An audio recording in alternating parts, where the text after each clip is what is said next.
Pinaghihiwalay na yung mga bargain na mga paninda at saka mga class A. So sa tuwing umaga naman ay hindi kami mahihirapan ilabas yan dahil kay maganda na talaga yung plano ni Boss Papar.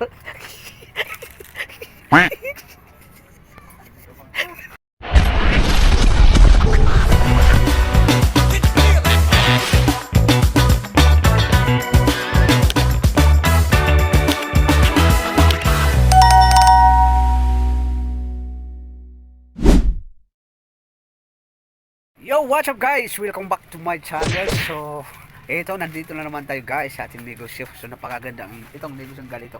So, sobrang napakaganda kasi kahit pa paano kumikita ka. So, yan guys, sobrang abala na ngayon yung ito yung mga pagkakataon namin na sobrang abala. Bumibenta kami itong malalapit ng pasukan. So, dahil kailangan na nila yung mga uniform sa eskwelahan. So, ito na naman yung pagkakataon namin para makabawi. So yan guys, yung mga ginagawa namin dito tuwing ganitong oras, hapon na. At inaayos namin ang aming mga paninda dito sa loob. So kailangan namin dito save na save yung mga uniform namin. So ito yung mga nabago sa mga paninda namin kasi ito kailangan ng mga taong nag-aaral, mga estudyante at halos lahat ng mga estudyante. So ito kailangan nila. So kailangan nakapilito kami dito. So sasamantalahin na naman. So ganito talagang buhay na nga. Isang tendero guys. So kailangan talagang marami tayong nalalaman, marami tayong nagagawa sa buhay. So yun nga, sa tinagal-tagal ng araw, mga buwan na dumaan sa amin kasi alam niyo na sobrang hirap ng pagkakataon. Paano magpatakbo ng negosyo, napakahirap kasi kailangan mong aralin kung paano paikutin yung mga panindang na pumapasok sa iyo, paano i-memorize mo yan kung ano yung mga dapat natin bilhin. So ito yung pinaka mahirap na planuin sa isang negosyo ng dry goods store. So kung nakikita niyo, napapansin niyo sobrang dami yung mga stock dito. So kulang na kulang pa yan. At yung dating nakaimak na mga paninda dito at iyon ay nagkaroon ng halaga, nagkaroon ng silbi ngayon kasi nilabas namin lahat yung mga naka-stack namin mga paninda dito. At yun naman ay ang totoo niyan ay kulang na kulang pa rin dahil sa hirap ng panahon. So ito yung dati natin mga yung mga pantalon namin at ngayon at nandito na, so kulang pa rin ang mga size dito.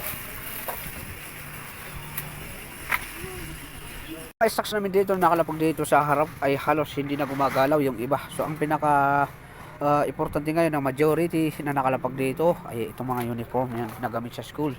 Mga white t-shirt, mga white sando at saka yung mga black pants yung pinaka-importante sa amin dito. At yung mga iba na yung mga paninda ay naka-steady pa rin sa kanilang sitwasyon. At yun na nga, kailangan pa rin talaga ng mga tao yung mga yung mga kailangan talaga sa school, mga school supply, itong mga ganito, mga black pants at mga white sando, white t-shirt. Tapos nakatambak pa rin dito yung mga face mask namin. So ang dami dito. Ito napag-iwanan ito ng panahon ng mga face mask namin dito.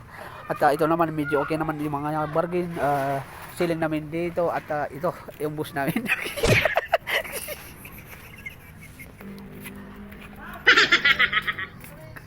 So sinasamahan ko lang si Bus Papar. Ito yung bus namin, si Bus Papar.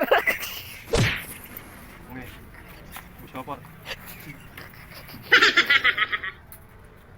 Itong madalang na ginagawa ni Boss Papar na pinaghihiwalay na yung mga bargain na mga paninda at saka mga class A. So sa tuwing umaga naman ay hindi kami mahihirapan ilabas yan dahil kay maganda na talaga yung plano ni Boss Papar.